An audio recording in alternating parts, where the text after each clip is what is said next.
Hello and merry meet. I'm Lady Tehila from the Coven of the Open Mind, and you're watching Wicca and Witchcraft 101. Hail and welcome. The topic this time is invocation, the first of two parts on invocation, and this should be a lot shorter than the previous on evocation because there's less risk involved in general, and it's just something that people do more intuitively than evocation. And we're also on chapter 7 of Open Minded Wicca, if you're following along. And I'm working very hard on the second edition. I've actually completely rewritten chapter 7. After reading it this time, I felt that it was a little too informal. It felt too blog posty for a textbook. And I think it's because this is the stuff I wrote first of all, and then I fleshed it out into a whole book. So I've gone ahead and rewritten it to match the tone of the rest of the book. So when the second edition comes out here in a few more months after we get through this course, um, it'll be a little higher quality in some of the parts of this chapter, but it's still worth the read, still good material, and most of it we'll cover here in the lectures as well. And remember, the slides are on the website. There's a Google Classroom. If you're the kind of person who likes to submit the assignments, you can do so in our Google Classroom. You can start from the beginning and start over. There's no timelines. The deadlines in there were for the initial round of students, but this will be a rolling course that we redo every year. So feel free to jump in and start sending in assignments or quizzes if that's the way that you like to learn. For the rest of you, sit back and listen, and here we'll talk about what invocation is. We'll talk about ritual, which is, the main form that invocation magic takes. We'll talk about how you craft rituals, what you might wear to rituals, how you would set up an altar for a ritual specifically. And we'll talk about initiations and dedications again, because they have that evocative component, that spell component, but they also are a ritual. And they're a ceremony that celebrates a transformation. So that's what we'll talk about, how they are a ritual and how they are a form of invocation magic here in this one. So first of all, invocation means energy in. Invocation means taking any form of energy into the self, into your space, in some capacity, and using it to transform that space so that the energy of the space feels different, and then it can in turn influence the people present, or into yourself so that it can directly transform you. The transformations are often permanent, and they're usually for the better. Because usually you'll only bring energy into yourself if it will change you for the better. So then what is ritual? Ritual is a transformation. It is a process designed to bring about a direct transformation as a result of whatever energy you are summoning, you are bringing into your space or yourself. It's like a cocoon. It's like how a caterpillar, when they get big enough and they've had enough to eat and they grow weary, they weave a cocoon about themselves. And within that cocoon, within that hard shell, they experience a transformative process, bringing in energy that is beyond themselves, somehow changing, rewriting all their DNA, becoming a different animal entirely, at least in appearance, right? Obviously, we still classify them the same way, but right, it seems to be a completely different animal. Now it can fly, it's beautiful, it has different defense mechanisms. So that is the metaphor we use for ritual. We use sacred circle as our cocoon, and inside of that is a vessel for change. All the barriers go down between you and the specific energy that you're invoking. And that's why you have to be very sure what that energy is before you let it into your space or into yourself. And you need to use a really good hard shield to keep any other energy out. So we do invocation after evocation, even though it's a little more intuitive, it's easier for people to get, but the shielding component of evocation is very important to master first. And that's why we do them in this order. There's no risk associated with letting your barriers down for the energy, because you just don't let anything into your space that is not either your energy or a beloved friend if they're with you in ritual. You don't let anything in that's that you don't recognize or that isn't exactly the energy you know what it is and that you want to invoke it. This is why we consecrate the tools. We talked about consecration a little bit in chapter 5 when we talked about tools. We get rid of any energy that's in them that makes them seem mundane to us, or makes them have something that could be distracting, that could attract another energy, right? So how do you attract energy? Really, it's an exercise in focus, right? It's really a meditative experience to do a ritual. That's what's really happening right inside you. You're entering an altered state of mind. You're doing intense meditation.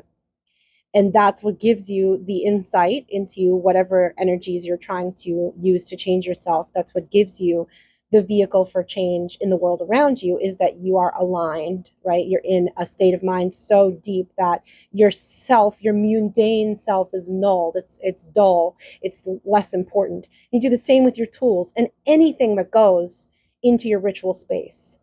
You get rid of that sense for mundaneness. And when you see it, you don't see a stick that you found outside. You see a wand, you see a tool, right? So that's the same energy, that's the same idea here, but for the whole space and everything in it, and even yourself. You get into this ritual state of mind, and then you can experience these outside energies in their true form with yourself on the sidelines, and you can experience them in a whole, raw, unfiltered way, and then make sense of it later. And that is the transformative process, right? It gives you this new information, this new experience that you can then turn into wisdom for yourself. So that's the mechanism. So invocation, when you do it frequently, it brings about a permanently heightened sense for empathy and awareness, right? It is a practice in putting yourself aside to experience something else outside of the self. So it will make you more sensitive to the world to do invocation often. That's why you'll see a lot of people don't do invocation that often, maybe on only the full moons, maybe on the Esbats and Sabbats, but they don't do it like in their daily rituals. They'll just say a prayer or something. And that's why, because it can make you really sensitive if you do it a lot. And it can make you more physically sensitive, more metaphysically sensitive. So keep in mind that as you start to do invocation magic on the regular, you're going to want to shield and have a personal shield and just be constantly like keeping out things that could distract you in your ritual or make you unhappy. As you become a more aligned person, the evocation stuff is critical to your wellness as you do the stuff that we're going to talk about in this chapter. So that's why we do it in that order. Now remember that the energy does not have to be malicious to have negative consequences on you. Whatever you're letting in is going to directly change you in some way. You could have trauma from something completely unrelated, but then you are exposed to this raw, unfiltered energy of a certain kind, and it just triggers something in you, and it has a detrimental or an exhausting effect, right? So you want everything you bring in to be something you know will mesh with your personality. That's why you commune with forces first. So we're going to talk about communion a little bit again in this lecture and the invocation lectures when we get to the later parts of it in the next one probably. And we'll talk about what it means to commune with the intent to invoke. It's the same usage that we used before for communion, where you just kind of have the sympathy. You can just perceive of the energy. It's like you're looking at a person, but you're not like listening to what they're saying, right? So that is the same concept that you'll find here. You have to know what the energy is and that you'll have a positive experience with it. Everything you do in ritual, in other words, should be ordered and deliberate. And that's how you can be sure that that energy is going to mesh with yours, and that they're compatible. So it can be a compatibility thing. It may not even be something malicious at all. It can just be that you're incompatible with an energy, and it still results in some catastrophe for you. So the communion step is very important. And we'll talk about that a little bit more. For this one, let's focus on the actual mechanics of ritual. How do you craft a ritual so that it is a Wiccan ritual as well? Okay, well, first, and I have all of these lettered, okay, instead of numbered, A, B, C, because sometimes you'll do them in a different order. It's very common to do these in a different order than I'm presenting them to you. So you'll see at the top of some of the slides, it says as much. So keep that in mind. But first, you're going to prepare the space. This one's the first one, no matter what. First of all, you're going to dedicate time before the ritual starts. So if you're starting ritual at 9 o'clock, you should be setting your space up at 8 o'clock. This is why I'm always late, because I don't dedicate that time. I don't have time to dedicate. Time gets away from me and suddenly it's ritual time and I need another 40 minutes to get the space properly ready for a ritual. So yeah, that's why covens are always behind, because it takes time to prepare a ritual space for a ritual. It has to be clean. You don't want it to be disordered, right? You're doing a ritual to order. It has to be clean. There can't be clutter everywhere. You could just toss cloths over the clutter. I guess some people, especially eclectics, will do that. Most people who are traditional Wiccans and do a lot of invocation magic, most of all, will have a room dedicated to ritual that is kept ordered at all times and that has everything in it is ordered. For those of us that don't have the luxury of that space, take some time, clean up your kids' toys off into the corner, clean up, sweep the floors. It takes time to prepare a ritual space, so don't forget that. If it's frequented by foot traffic, especially, you have to also spiritually sweep with a besom. Cleanse the space of that larger energy before you even start cleansing the space for the ritual. That's how dirty it is. It's like a deep clean. Okay, so your ritual space is ready. You're going to get your incense, your coals, hemp wick, matches, anything you need. By the way, in traditional covens, this is usually the role of the high priest, and then the high priestess leads the ritual, and they work together to make sure everything is ready and everything is provided, because it really is a two-person job. But in modern covens, like it'll just vary, or both of them will be involved with both parts of it. Or, Ogun's often so busy putting kids to sleep and such. Lately, I just do all of it. And that's why I'm so behind. It's a lot of work. But anyway, so once you get it cleansed and it's all like the energy is good and everything I need is present, you may want to mark the circle so it feels more real, so that it's easier for people to visualize that protective barrier. So if you mark the circle with chalk or with rocks or something, this would be set it up right here, right before you start, so it doesn't get messed up. You don't want to set it up like the day before and then it gets messed up. So you want to just take time before the ritual to prepare the space.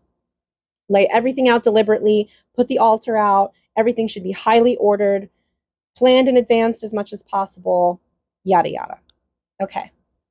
Now, the ritual space is set.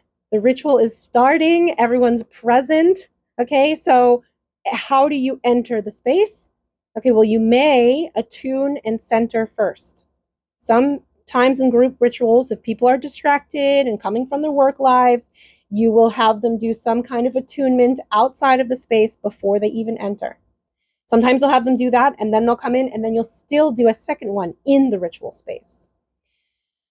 Really is personal preference. It really just depends on your preference. But once you've decided everyone's ready to enter the space, okay, so then you'll do a ritual bath. Sometimes that will involve going into another room and taking an actual bath and dressing into your robes and anointing oil. Often they'll do oil on the forehead in the shape of the goddess symbol or the god symbol for men, like the priest symbol.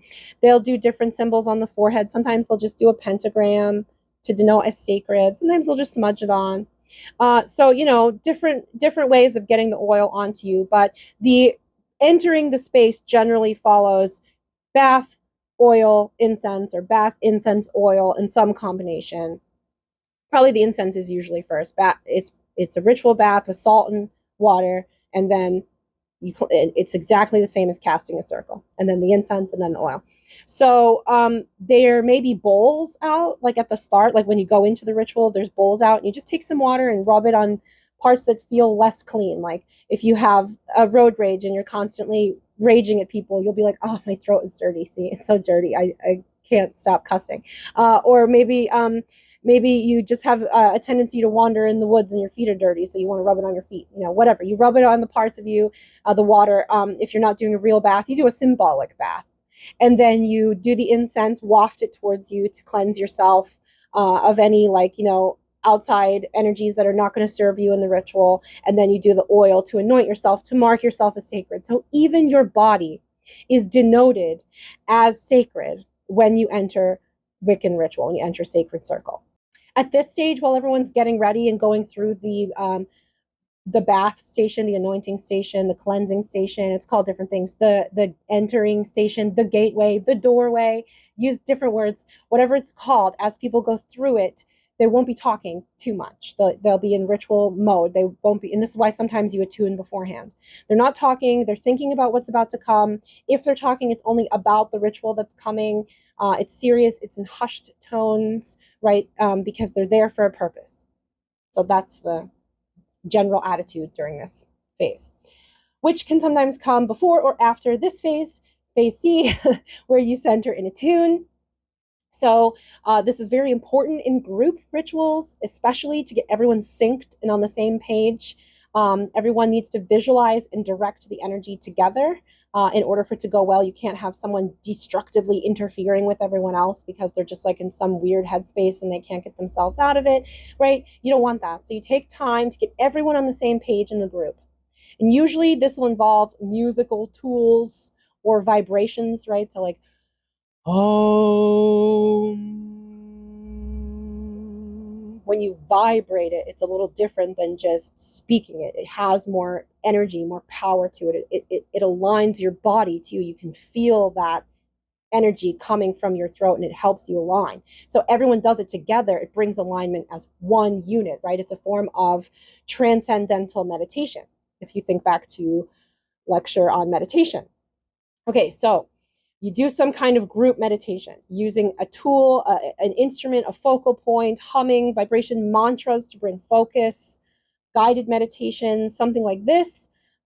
Sometimes they'll have people visualize putting on ritual attire. If it's in a public setting and people are not dressed for it, they'll do a guided meditation where they visualize putting on a cloak, putting on rings. They'll imagine, what do they look like? They'll have it specifically in their mind's eye so it feels like they're dressed for the occasion, right? So anything that you can do to help your participants get into the right mindset in a group ritual.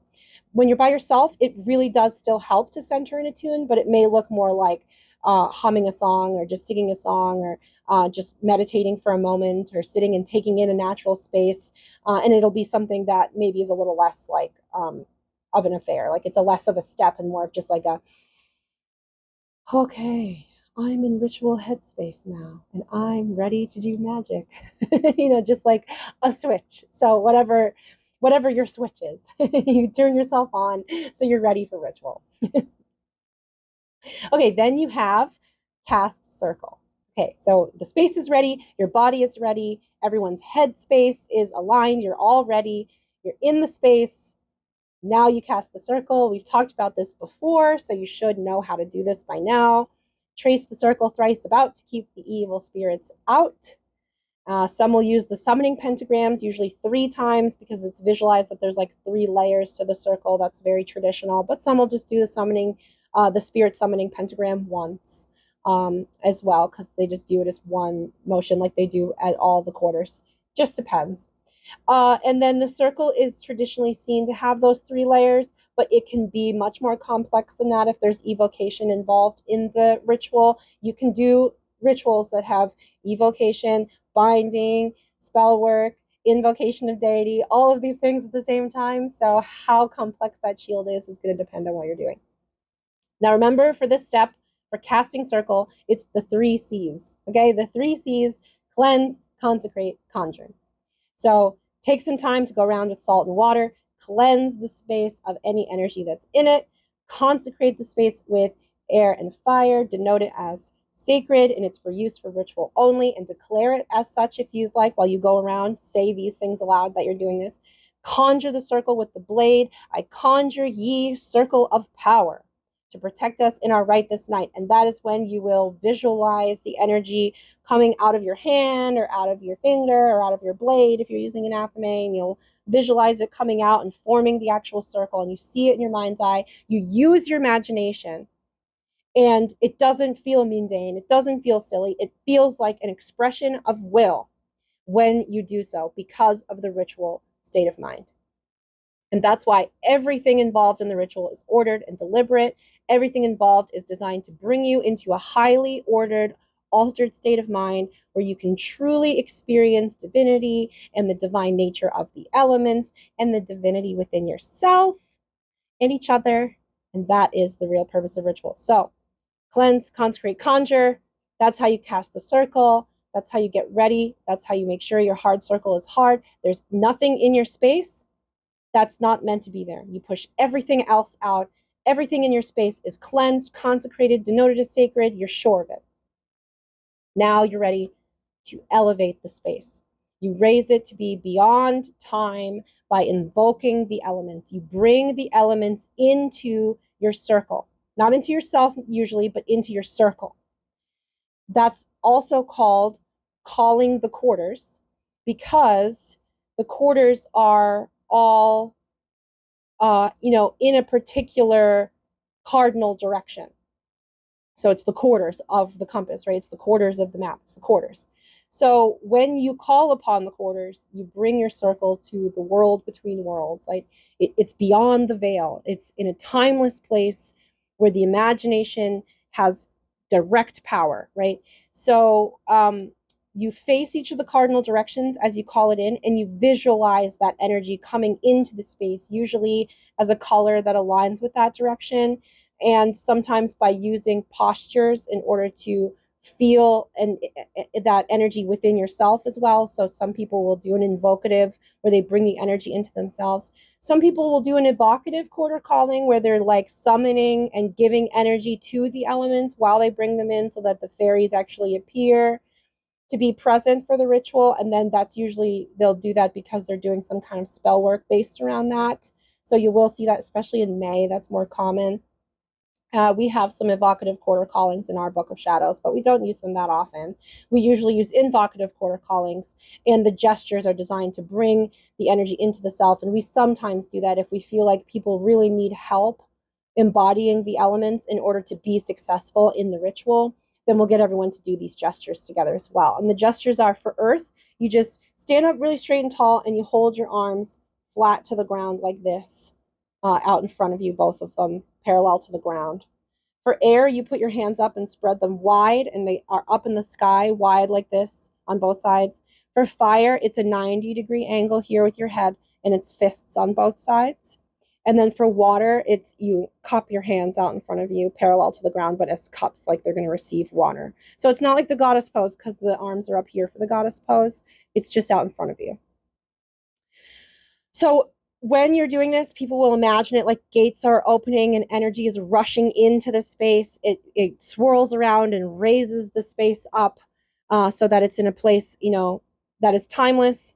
Some will start in the east to match the rising sun, and some will start in the north to honor the mightiest of elements.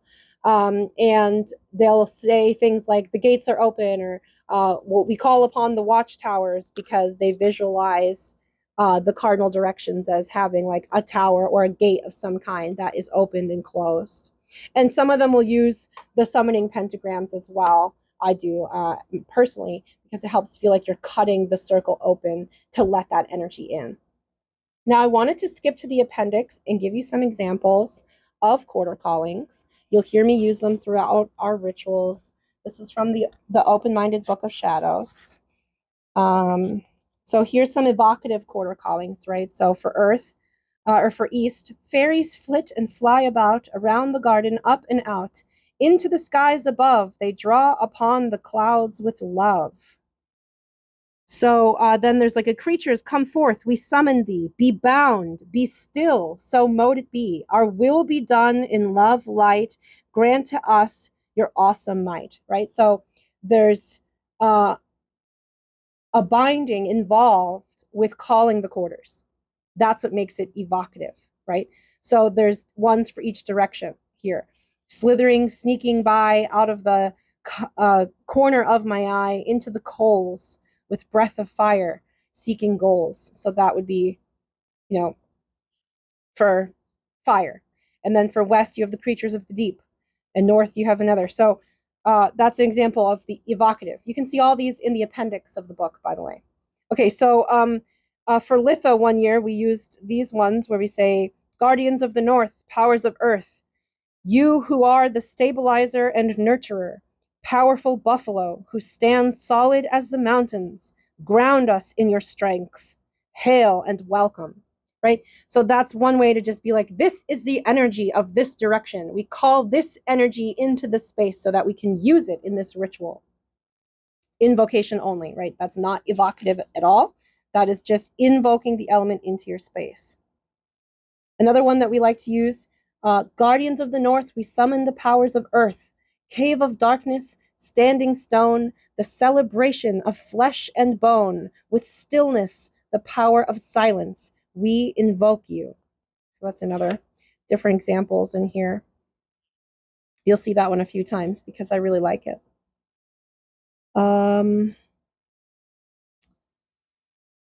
Guardians of the East, we summon the powers of air, windswept meadows, breath of life, fantastic torrent, removing strife. So that's another one. There's one that I like to do that I don't know where it is on my books or if it's in here at all, but there's one that I like to do. I guess it's not in here. That's in some of our rituals that is very invocative. So different levels of invocation, different examples of how you might greet the quarters or call the quarters. All it means is you're using some kind of poetic, powerful words to set the tone for that energy, honor that energy, invite it into the circle, invoke it into the circle. And once it's in the circle and it's present, you say, hail and welcome, and everyone repeats, hail and welcome. Many covens will bow as they say that to greet whatever they're welcoming. Okay.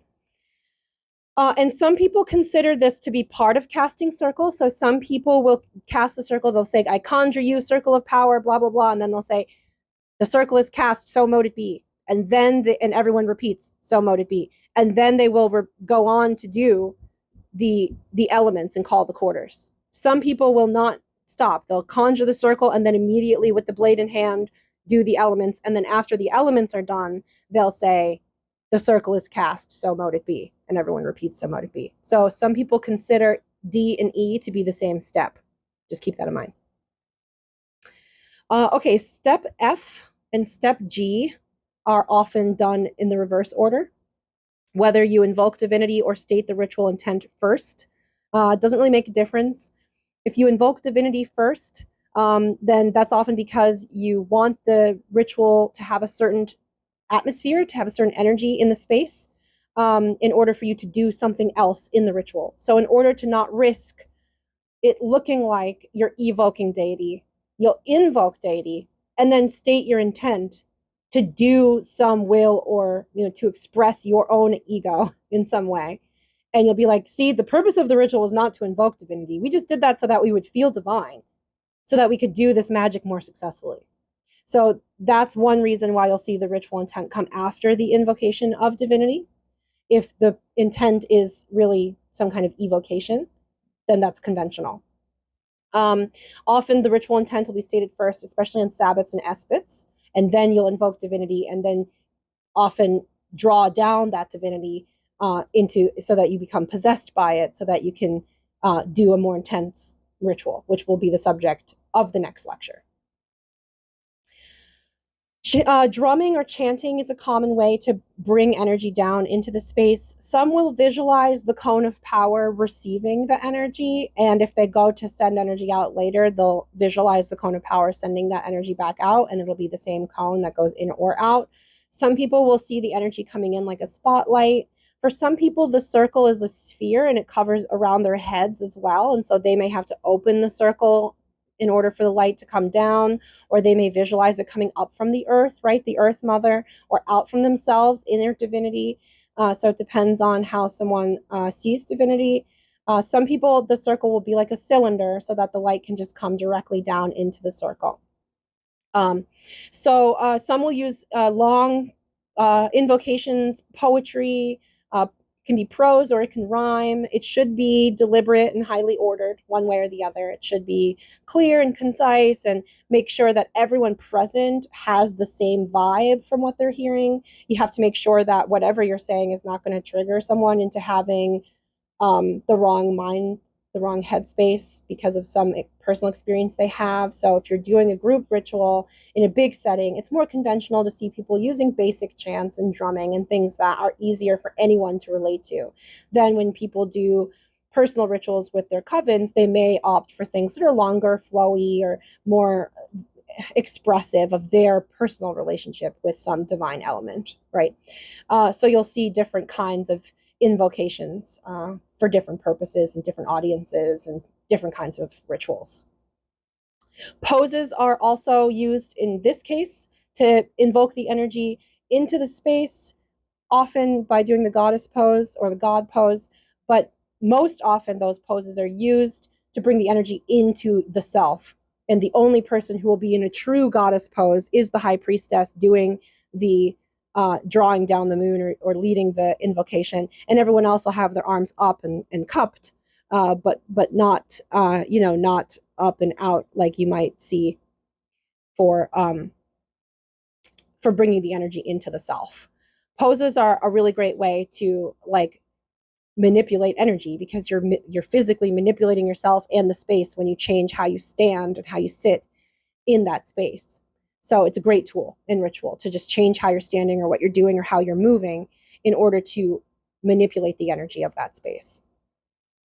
Sometimes there will be a costume change or different attire worn by the person who is invoking divinity into themselves, especially if they're doing aspecting, which we talked about last time. And they may go into a separate room in order to be that deity, and give private counsel to people, and then they'll just change in that other room, and then come out and be like, I'm the deity now, right? And then maybe go back in there if it's meant to be a private counsel, right? But so like the actual machinations of ritual sometimes will involve little side conversations or mundane things, and that's okay. If everything is it has to be kept focused on the ritual, nothing distracts from the mindset or the energy that you're achieving with the space, right? So if you're doing a ritual to honor Caradwen and you're having a little side conversation that involves laughing, you're probably not on board with the energy of that ritual, right? Because in death-based rituals, there's no laughter. Like you're just solemn and sweet. You may be smiling, you may be at peace because you may be having positive experiences with your loved ones, but you're going to be like, oh yeah, not like so funny. So that's going to be a testament to how well aligned everybody is if people are having that kind of reaction. But okay, so you invoke divinity into the space or into yourself. That's step F. We will come back to what it means to invoke divinity into the space and into the self in more detail in the next lecture. For now, that's one of the steps. It could be interchangeable with this one, where you state the ritual intent. And the ritual intent is an address to the group that's present, or if you've summoned beings, entities, or you're working with higher forces, you still give a ritual intent, even if you're the only human in the ritual, because there are other people there, in a sense.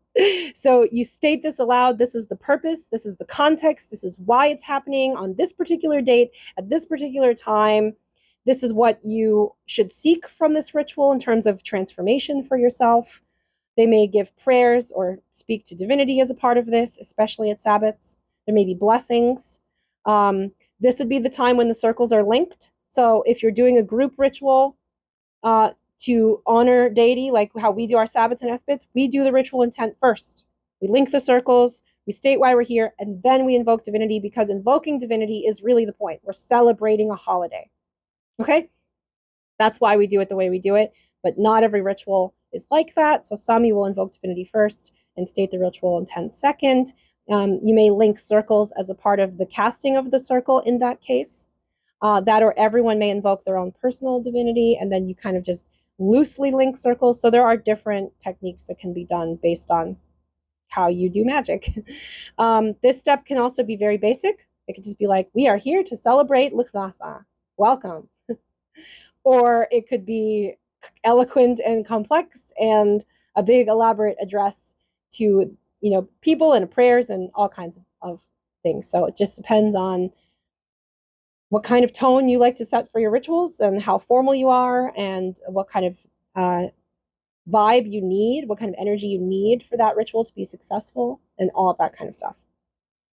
Okay, so we're getting close to the end of ritual, or at least close to the climax of ritual. So now we are generating energy, raising energy. If you're going to do spell work, now's the time. You've already honored divinity. You've already spoken prayers. You've already taken the time to say, thank you for coming. Please be with us. Support us. We are aligned with divinity. We have invoked divinity into the space or into ourselves, and now we are aligned with it.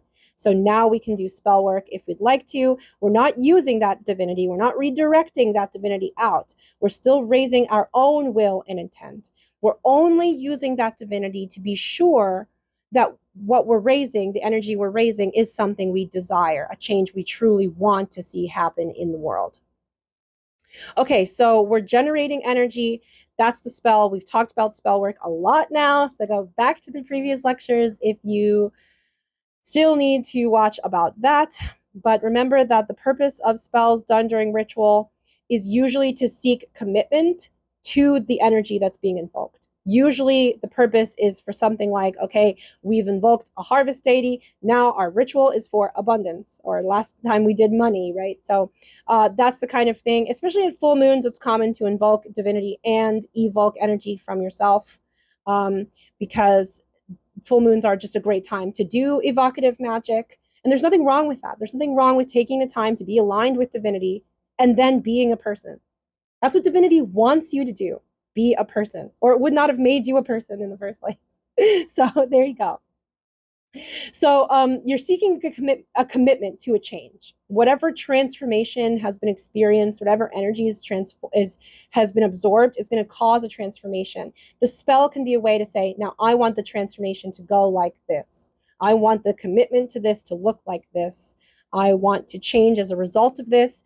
And now I'm committing to that change in addition to just experiencing the energy that could bring about the change. I'm deciding I want it.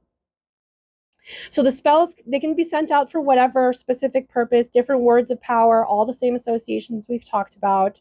But now, if you're doing it in a ritual setting, usually it's being directed only by the leader of the ritual. Usually the leader of the ritual is directing the energy and everyone else is just focused on generating the energy. And the leader of the ritual has to be capable of directing that much energy at a time for it to be successful. But if they are, and they can raise a lot of energy that way, then the spells turn out to be really, really successful. So more energy generated for a spell, greater concentration, greater focus, greater collaboration and transcendence from the members of the ritual, the more successful the spell will be in the end, especially if you're aligned with divinity. So that's why we do the invocations before the spell work without fail. Next, and sometimes this will go in the reverse order, but usually not. The final thing, if it's done in a ritual, is the Great Rite. Some refer to this entire step as cakes and ale. The next slide is called cakes and ale because it's really 2 steps, but you usually do them together. So some will consider them one step and refer to the whole thing as cakes and ale and not mention the Great Rite at all. This is the part of the ritual that is inherently Wiccan, that no one else is going to be doing, just Wiccan witches. So if you want your ritual to feel very Wiccan, you're going to do the Great Rite in that ritual. And it's especially common at Sabbats, which celebrate the balance between masculine and feminine as the forces go through the wheel of life. So that's when you'll see it the most often. For the full moons, often the moon is drawn down into the High Priestess, and it's often they'll do the Great Rite after that. They'll do some spell work and then the Great Rite. Sometimes the Great Rite will fall off, especially if it's more eclectic. So that's something to keep in mind. And remember that the Great Rite, we've talked about it a lot now, so you can go back and watch that one instead of me dwelling on it here. But remember that the Great Rite is a metaphor for conception, because we believe that the child born of the mother and father is manifestation, is creation. So you do not have to be straight. You do not have to want to have children. You do not have to actually have children to understand the power of conception. You don't, okay? Many people will say you have to hold the same tools and blah, blah, blah. We're going to come back to this postmodern topics, postmodern interpretations. But there are some people who will be like, certain people have to hold the tools and there's all these particular ways you have to do it. But the real gist of it is you put the phallus into the womb, father into mother, God into goddess, together gives life. We view that act and the symbolism of that act as our ability to create as well as our ability to manifest. So it is sexual energy. It is a form of erosmancy, love magic, but it is not arousing unless it's meant to be. If you're doing it with your partner and it's just you guys and, it's a private, intimate ritual, then maybe it can also be arousing. But when you do it in a group ritual and Wiccan ritual, it's not arousing. It is sexual energy. It feels like butterflies in your belly. It feels exciting. It feels like love and lust and life. But it's not arousing because that's not the point. The leader is directing the energy through the tools. Okay? So you still feel a relief in spite of there being no sexual,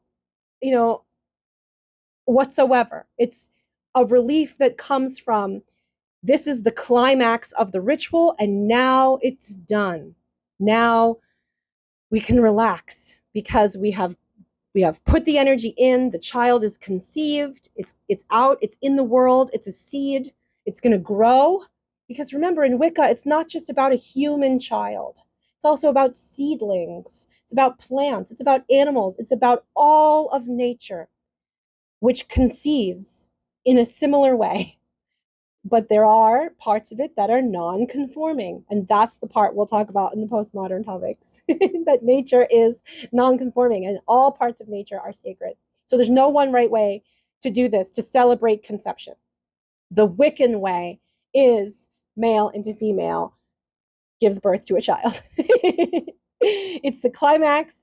It's believed that this part, sometimes it's believed that the spell, usually when you're doing the great rite, you generate the energy with the spell, and then the high priestess and the high priest, if they're doing it together, whoever's leading the ritual will channel that energy and channel the arousing nature of the symbolic acts, and all of that at once send it out in a burst. And when they send it out in a burst, that bursts the circle away and takes the shield with it, but everything's moving out, so it's safe, just like we've talked about in the evocation lectures. So this is the climax of the ritual. You send the energy out. Afterwards, you feel silly, you feel relief, you feel like you're in that intimate space that comes after intimacy. And you are with people who you are intimate with, but not sexually. And this is the thing that people need to divorce their mind from when they think about the sexual nature of male into female, masculine into feminine, gives birth to a child, is that in Wicca, that's not a sexual act. It's an act of love and creation. And when you do the ritual, you feel like love and creation is all around you. And it's intimate, but not sexual. And those things can be divorced. And that's why Wiccans will sometimes do ritual naked, right? It's not a sexual. There's no inherent sexuality in the body. It's not a sexual act. It's just you being. It's just you being allowed to be in a space where there is no sex. There's just people. There's just energy. And it's just acting or not acting, or acting in one way or acting in another way. And that's it. It's just a big mess of energy. That's the great rite, really. After that, you get to the cakes and ale stage. It's funny, it's silly, it feels relaxed, it feels intimate. People are laughing. You're allowed to talk and laugh about anything, really, usually stuff related to spirituality or of a personal nature that's more happy and positive, because people just feel good and energized. You'll use the wine from the great rite to bless the food, dump a little bit of wine on it and say, this food is elevated, this food is sanctified, whatever you're going to say. And then you hand it around to everyone in the circle saying, may you never thirst, may you never hunger. And there's sometimes rules about how you pass it around, passing it, the drink one way, the food the other way, or you pass the drink first and then the food. All different conventions. It really doesn't matter that much. Everyone gets a bite, everyone gets wished well, and then it comes back to rest on the altar with some wine and some food still in the offering plates. It's purposefully left over as an offering for the gods, the spirit, the fae, whoever was invited to your ritual, whoever attended, and is reinforcing that ritual with their energy. Usually you'll dispose of it the next morning. You'll leave it outside, or you'll bury it. You'll leave it for the animals, usually not throwing it in the trash. The food and drink is just a symbol, so sometimes people won't pass anything around at all. They'll just say, may you never thirst, may you never hunger. There's music, dancing, hanging out. People will drum and sing and play guitars and dance around. People will have instruments that have been cleansed and consecrated that they can, pull out here. And it can go on for a long time, and it usually goes right into the feasting. But it just depends, because sometimes if you're doing certain kinds of rituals, you have to spend some time on grounding. So that's how you resolve the ritual. You ground. And closing the circle is really just for symmetry's sake. The circle's already burst. There's not really a protective shield to take down. As they say, the athame is not a vacuum cleaner. but you do it anyway, because it's a grounding ritual. It's like, okay, now we are taking it down. And it's like getting dressed. It's like cleaning yourself up. It's now we're getting ready to go back to daily mundane life, where this is a dream that we dwell on in the back of our minds. May the circle be open but not unbroken, right? So that's the idea.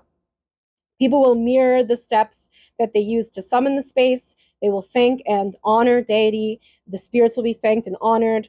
The elements will be thanked and dismissed, not so much honored. They'll be thanked because they're seen as being more equal. It's less of a show. Some people will not blow the fire out. They will only smudge it with a smudger or with their fingers or something, because they just think it's rude to blow out fire, because it's like, my breath is better than yours, whatever. So some people think that's an affront to fire and will smudge it. The circle may be traced again with the blade. Sometimes it's just once you trace it. They don't usually go around again with the elements like you would to cleanse and consecrate at the beginning, just the blade. And then once it's it's ceremoniously, it's been taken down, everyone grounds and centers further, eating food, feasting, dancing, walking in nature, whatever makes them feel alive and inside of their own bodies and like themselves. And maybe they feel new and transformed and energized. They should definitely feel energized if the ritual went successfully, unless it's a ritual to the dead, which we'll talk about in the next one. So that, will also lend to them being alive and celebrating life. And that is the whole point. Okay, so those are the steps involved in doing a ritual. And now we will talk a little bit about what you wear to a ritual. So clothing is reserved for magical use. Many times people will have an outfit that is just to use in ritual, that they don't wear for anything else. A lot of times that's a cloak, and they'll wear something underneath, things that are loose and flowing, or that make them feel comfortable and confident without being confining or digging into them or distracting them in some way. For ladies, that often means leaving off a bra or using like a girdle or something that's a little more natural, that gives you a lift if you're big like me. But so just different things that help you feel less mundane, that help you feel comfortable in your body. Robes are very common as well, and cords are often used to denote degree. You can also visualize your ritual attire, like we said at the beginning. You have to really see what it looks like, see it. What color is it? How does it fasten? Where do you store it? How do you get it out? Like, imagine putting it on like so strongly that you feel like you're wearing it. So you can do that as well. And it's really just, it brings confidence and comfort and power to the wearer. So if it works, it works. It doesn't matter what does that for you. Remember that if you're going to a group ritual, there may be a dress code. So you should ask in advance. They may say everyone should wear black except the High Priestess wears a color. Or sometimes they say you can wear anything you want, but don't wear this color, because that's what the priestess will be wearing. Sometimes they'll say wear anything but black because we want it to be bright and vibrant, or everyone will wear white. Sometimes they'll say everyone wears black because it's a ritual to the dead.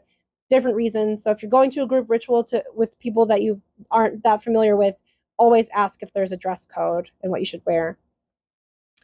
Now, one thing that people will do, especially in personal private rituals, is to do ritual sky clad, which means that you're dressed only in the sky, right? So you're dressed by sky. So that means you're naked. It's kind of taboo today. It's seen to be like just something that you only do if you're doing private ritual with your coven in a private garden or by yourself. Clothing can be restrictive, so it's believed that wearing clothing can like hinder your power. It's like it's absorbing some of your power. It's caring about mundane things like pride or your body or what you look like. So the idea that if you can go into ritual and just be naked in front of people in ritual and just be in that state, that's when you're at your most powerful, because nothing is distracting you, not even the conventions of modern society. Not even societal convention can get in your way. It's especially common to see people in traditional circles doing ritual skyclad for initiations and dedications, especially initiations into leadership. It's very common to see only in more traditional groups, only amongst inner court rituals. I did my initiation skyclad to leadership, or to leadership and to elder, and that's why neither one of them were broadcast, because they were just personal, experiences between intimate coven members. But yeah, so there's lots of people will never do this, and they'll just get a new robe for each role, or new cords or something to denote the station, and dress well and celebrate the day in that way. The necklace, some people believe that all Wiccans have to wear a necklace. I used to. I'm allergic to metal, so I don't have any jewelry or wear jewelry anymore. But a lot of people will believe that you should have a necklace if you're Wiccan that is a symbol that other Wiccans can recognize. And like that's part of being Wiccan, is that you embrace the culture. And it doesn't have to be a pentagram if that's too obvious. It can be something else, like a tree of life or something. But a lot of people believe you have to bring a pentagram pendant on your neck into circle to protect you, and that's like the focal point for your inner shield, like we talked about the inner sanctuary. So it's a convention, it's a tradition as old as Wicca itself, that you wear a pentagram or some other pentacle around your neck all the time, or in ritual, or some kind of take like that, depending on the coven and the tradition. In fact, in some groups, when someone dedicates, they're gifted a pendant so that they can wear it in circle, and that's how they're given membership into the coven. So stuff like that. But yeah, a lot of people believe in that, wearing a pentagram necklace. Now, altars within ritual, within invocation magic in general, these are the focal points for order. Okay, so you're only wanting it to be highly ordered, no disorder, no chaos. If your intent is to invoke that energy into yourself, it is ordered. It is a representation of order. It has elemental representation, divine representation. We've talked about it in a past one on tools. Go back and watch that. There's pictures on how to lay out your altar in the book. Further reading if you want to read how other people lay out their altar in different traditions. So we've talked about it. The one thing we haven't talked about is that some people will view the altar as sacrosanct. That means that if you go to touch anything on it, it will destroy the highly ordered nature of it, and your energy could pollute it. So some people just don't touch their altars. The best thing to do is just don't touch anything on an altar until you ask. Like, hey, could I use your altar if I wanted to do a quick ritual or something? Or, hey, could I check out your athame? It's really cool. Ask. Don't touch the altar until you ask. Because if it is highly ordered, if it's being used for something, if it's being used for like a trickle spell or a ritual or a daily ritual, it can really mess up a person's vibe to have someone playing with their altar, playing with your tools. So always ask. Okay. Sacrosanct. Now, talking about dedications and initiations as a form of invocation. So for dedications, that's the first step on the spiritual journey. Okay, you're going to have a dedication statement. Most of you have already dedicated by now, so you know this. You have a dedication statement that helps you to commit to new spiritual goals, helps you to commit to new covens, new deities, new moral codes, whatever you're committing to, whatever you feel like you must commit to in order to be a Wiccan witch is what you should commit to. That's what you put in your dedication statement, which you remember should be poetic and emphatic. It's an invocation as well as an evocation. You speak to bring deity down and say, please bless me, in my journey, but I am also putting this will forth into the universe. And it's sort of kind of something that does both at once. And that's why we mention it in both places. For many people, dedicating to a coven means you're part of the outer court. Members who are trying to dedicate are also part of the outer court. So for some people, dedicating doesn't actually grant you membership into the coven. It's just more like an intent to join. And then it's followed up by the initiation, which is the formal joining. And that's when you would usually get your cords. It just depends on the organization, though. Initiations can be repeated as well. People will initiate into one coven and then go start over somewhere else if they move or something. If you are solitary and you spend a long time away from your practices and then you get back into it, you should reinitiate, because it is really beneficial to just be like, I know I got distracted before, but this time I'm really, really committed, and I mean it. And that's why I'm going to do an even bigger, more elaborate initiation or dedication ceremony than last time to prove it, right? So you should still do a ceremony, even if it's the second time. For initiation, you speak oaths, and the oaths are things which tie you to your goals or tie you to, your deity or your coven or a certain moral code. They bind you to it. Like, they're binding statements. You can't take it back. If you go to leave that coven for whatever reason later, you will still be bound to them. You'll still care about them. They'll be like your family. You can't ever really leave them. And that's why it's a difficult thing to initiate into a coven, and it's more like rushing a fraternity and less like an interview or like an application. It's not like getting a job. No, it's like joining a family. Okay, so it takes time and you have to get to know them. You have to be sure it's a good fit. Not every person fits into every family, and you get a choice in this case. You don't get to choose your birth family, but you do get to choose your spiritual family. So take your time and choose well. Choose something that works for you. Now, when people are speaking their oaths in an initiation ceremony, it's conventional for the leader to aspect some form of deity, either something that everyone in the coven works with or someone that this particular person works with well. If the person who's doing the ritual is more eclectic and can work with different deities that readily and commune with those energies, you'll see that. But often, if they're going to aspect a deity, you'll see them aspect like Aradia or Diana, someone that really represents initiation and dedication. Sometimes it'll be someone who represents like signing your name to things and contracts. That's especially common for people that work with Egyptian or Sumerian deities. So that kind of aspecting will be involved. There's some kind of challenge involved. Usually people have to do something, so we'll talk about that in a second. Invocation of the energy. So when you're speaking the dedication statement, you're generating energy to commit to something. When you're speaking your oaths, you're generating energy. You're saying, I am going to do this, and I am generating this energy so that I am sure I will be committed. And other people are generating energy too, and they'll see that you stick to your goals, right? Because their energy is involved. Now you'll feel bad if you have to not achieve your goals somehow, because everyone is invested in you. And when you invoke that energy, when you bring that energy into yourself and allow it to elevate you, you feel ready. You feel empowered. You feel self-assured. You feel like a witch. You don't feel like you can't claim that title. It doesn't matter if you're doing this with deities or with other people, because you really should only be invoking the deity energy anyway, right? So the rest of the energy that's being raised, that's more just like setting the tone for you. It's so that you can raise your own energy in the same way. It is an investment in yourself, but you're not really invoking their expectations into yourself. And they should not be asking you to do that. They should be asking you to raise an energy equal to what they're raising and to be engaged in this process wholly and completely. And they should be asking you to invoke deity or the essence of whatever it is you're committing to, some force that is not just the will of the people present in the circle, but something that is transcendent. That's why dedications and initiations are rituals. They involve invocation, transformation within the self, and evocation, sending the energy out so that people will perceive of you as an authority in whatever, or as a member of whatever, right? So that is both sides of the initiation dedication process.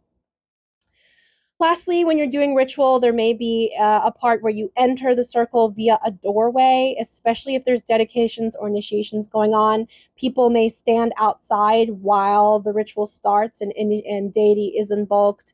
The circle is cast, deity is invoked, the ritual intent is stated, and then the high priestess will come over and cut a doorway in the circle to let people in.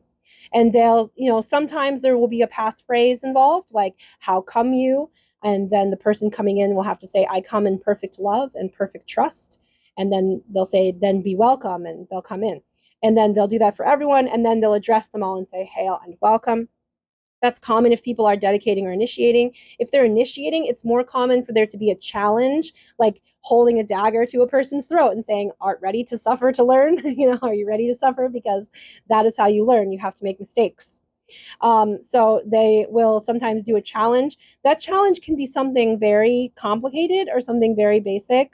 It can be something like blindfolding them and making them find their way to the ritual space barefoot and bare and blindfolded in the woods. If you're doing like an initiation into a very, very traditional and you're doing a second degree initiation, you should expect that level of challenge. If it's something more eclectic, it'll be something a little more simple. Sometimes it's just a question that the person has to think about and really have a good understanding of themselves and who they want to be, but they're surely able to answer it. So once they do, they feel very ready and very empowered.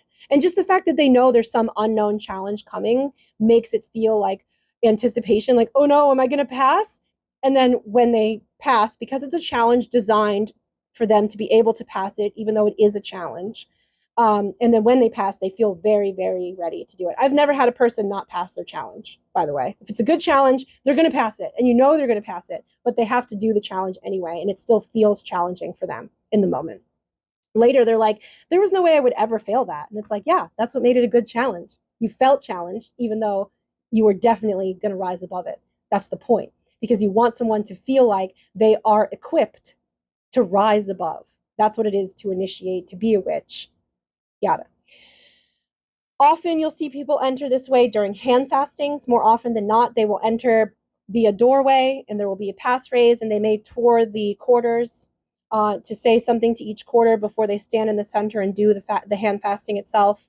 Initiations will usually involve a challenge and coming in through a doorway, and dedications sometimes will. Sometimes dedicants will just be asked to step forward once they're already in the circle. So that'll just depend on the tradition that you're doing ritual with. Okay, so that's it. Easy today. Next one will be a nice, short, easy one too. Chapter 7, questions 1 through 15. It's very short, the reading. It's a little bit light and informal. I'm fixing that in the next edition, but for now, it's easy. Get through it. Try some invocation. And and catch up on some coursework. And the next one will be easy, and you'll catch up on some coursework as well. And then we're well on our way to completing this course. So good work, everyone, and keep on keeping on and enjoy your summer. The sun will be in Leo soon, so we're headed for some relief from the heat. We're headed for fall. From everyone here at the Coven of the Open Mind, blessed be.